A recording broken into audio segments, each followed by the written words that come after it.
आजकल मुल्क पाकिस्तान में सैलाब बारिशों की वजह से जो पानी है उसने एक ऐसी सैलाब की शक्ल इख्तियार की हुई है जिससे बहुत तबाहकारी हुई है। हमारे चारों सूबों में खैबर पख्तूनख्वा, बलूचिस्तान, पंजाब और सिंध, जब से पाकिस्तान बना है बारिशों का सिलसिला तो चलता ही रहता है। किसी साल कम है, किसी साल ज़्यादा है, और अब हर साल जो है ये सिलसिला कुछ आहिस्ता आहिस्ता बढ़ रहा है। लेकिन मैं जो बात करना चाहता हूँ कि पाकिस्तान बनने से अब तक हमें किसी हुकूमत को इस तरफ ख्याल नहीं गया कि जो इतना पानी जो है हर साल जो है बारिशों का सैलाब की शक्ल इख्तियार करके तबाही जानी और माली और जानवरों की और चीज़ों की तबाही घरों की करके समुंदर में चला जाता है, तो इसकी कोई वाटर मैनेजमेंट जो है होनी चाहिए। इसको कुछ संभालने का स्कीम होनी चाहिए, पानी को संभालने का। तो वो ऐसी कोई नज़र नहीं आई। इसमें आज तक इतना वक्त गुजरा है और कहीं इत्तफाक नहीं हो सका काला डैम बनाने में। मुख्तलिफ पार्टियां हर वक्त अपने अपने अज़ाइम और अपने अपने जो मकासद ज़ेहन में लेके उनके ऊपर चलती रहती हैं कि ये जो चीज़ें मुल्क के लिए बुनियादी तौर पर ज़रूरी हैं, डैम है और जहाँ से बिजली भी सस्ती हो, और ये जिस तरह सैलाब के रेले आते हैं और जिससे बहुत तबाहकारी आती है, उस पानी की कुछ मैनेजमेंट की जा सके तो शायद ये लोगों के लिए बेहतर हो। अल्लाह ताला ये चीज़ें भेजता है और अगर कोई हम इसको संभालने के काबिल ना हो तो वो रहमत की बजाय ज़हमत हो जाता है या अज़ाब की शक्ल इख्तियार कर लेते हैं, क्योंकि हम अक्सर कह रहे हैं ये अज़ाब है। अब देखना ये है कि अज़ाब ये है उन बेचारे गरीबों के लिए ही है। वो जो अशरफिये हैं, जो सारे हैं, वो जो अपना इन सारे लोगों से या इन सारे जो है ज़राए उनसे फ़ायदा उठाते हैं, तो उधर तो कोई सूरत हाल नहीं है। तो ये ऐसी सूरत है भी और नहीं भी है कि आप एक बारिश आई है, ज़्यादा आ रही है, तो किसी को ख्याल आना चाहिए कि इसी को हम काबू करें, इससे कुछ फ़ायदा उठाएं। असल में ये जो बारिश होती है ऊपर पहाड़ी इलाकों में होती है या वैसे भी होती है, तो ये एक गुज़रगाहें पानी की बनी हुई हैं। गुज़रगाहें पानी की बनी हुई हैं, वहाँ से आता है, बहुत ज़्यादा हो और पहाड़ी इलाकों से ज़ोर से पानी आता है, ज़ाहिर है जो चीज़ भी राह में रुकावट है उसको बहा के ले जाएगा और वही ज़ोर आगे चलता है। खैबर पख्तूनख्वा में तो काफ़ी हुआ है, कई डैम ही बह गए हैं जो शायद ताज़े ही कुछ चंद साल हुए बने थे।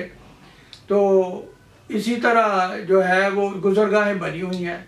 अब आम हालात में ये होता है कि लोग जो हैं वो जब देखते हैं कि अब ठीक है, उस वक्त उनके ज़हन में बारिश नहीं होती कि बारिश होगी और ये इस तरह का माहौल होगा, तो वो लोग जो हैं वहाँ अपने घर जो है इसको कच्चा कहते हैं, कच्चे पे अपने जो घर बना लेते हैं, जो गुज़रगाहें उनको कच्चा कहते हैं। इस कच्चे पे अपने गुज़रगाहें जो हैं इनके ऊपर मकान, अपने कच्चे मकान बना लेते हैं। कुछ मवेशी हैं, कोई थोड़ी सी वो जो गुज़रगाहें हैं, यकीनन वो ज़मीन जो है जहाँ से पानी गुज़रता है वो काफ़ी ज़रख़ेज़ हो जाती है, तो उस पर कुछ थोड़ी सी घेर लेते हैं, 2-2 4-4 कनाल 10 कनाल किसी ने, तो वो अपना चारा वारा बनाया और अपना गुज़र औक़ात करते रहते हैं। वक्त गुज़र जाता है, किसी साल जो है कम सैलाब आता है तो उनको नुकसान कम होता है, किसी साल ज़्यादा आता है तो कुछ ज़्यादा बर्दाश्त कर लेते हैं। लेकिन इस साल तो सारे रिकॉर्ड ही टूट गए हैं और हर सूबे में, और हज़ारों जानें जो हैं वो ज़ाया हुई हैं, उनके माल मवेशी ज़ाया हुआ है, उनके घर तबाह हुए हैं। ये सारी जो है इस तरफ तवज्जो देनी चाहिए, कोई वाटर मैनेजमेंट होनी चाहिए, जो गुज़रगाहें उनको स्टडी करना चाहिए, जहाँ आके पानी स्टोर हो सकता है, अच्छे डैम बन सकते हैं, और वो जो कच्चे की आगे जगह है जिसको आबाद करने की लोगों को दे दें ताकि वो मुस्तकिल अपने मकान बनाएं, और फिर वहाँ वो जो डैम बनाए उनमें से कोई नाले छाले निकालें, खाले निकालें, उनको पानी दें और इस तरह इसको मैनेजमेंट करें इस पानी की तो वह ज़ाहिर है ये अल्लाह की ये जो है ये हमारे लिए नेमत साबित होगी, बजाय इसके कि हम इस पर रोना धोना करें। नुकसान हो गया, भाग दौड़ कर रहे हैं, नतीजा कुछ नहीं, लोगों से डोनेशन ले रहे हैं, हर एक को कह रहे हैं जी दें, ये हो गया, तबाहकारी हो गई, फलां हो गई। अब ये इस तरह का चलता रहेगा काम, 1 आध महीना चलेगा, वक्त गुजर जाएगा, भूल जाएंगे, फिर अगला साल आएगा, फिर यही जो है गाना जो है यही रिकॉर्ड बजना शुरू हो जाएगा।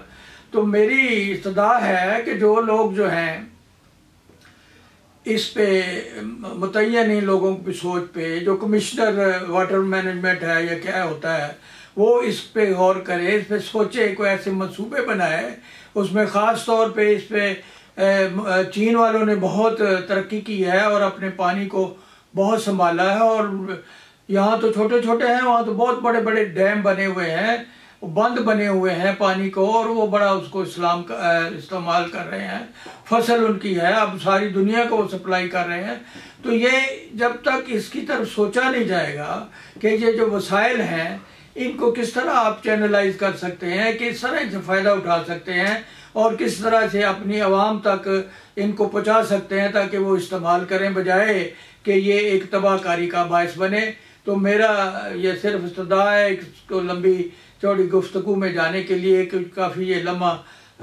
परेशानी का है। मैं इस पे और बात को नहीं खोलना चाहता,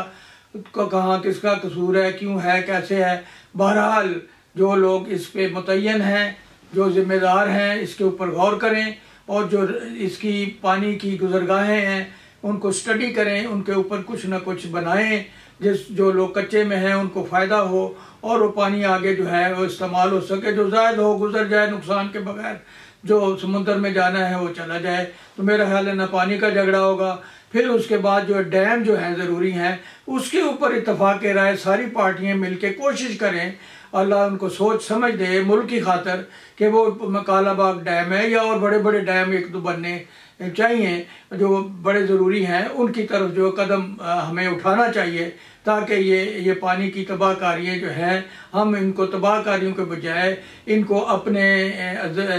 जो ज़रिए इस्तेमाल में ला सकें।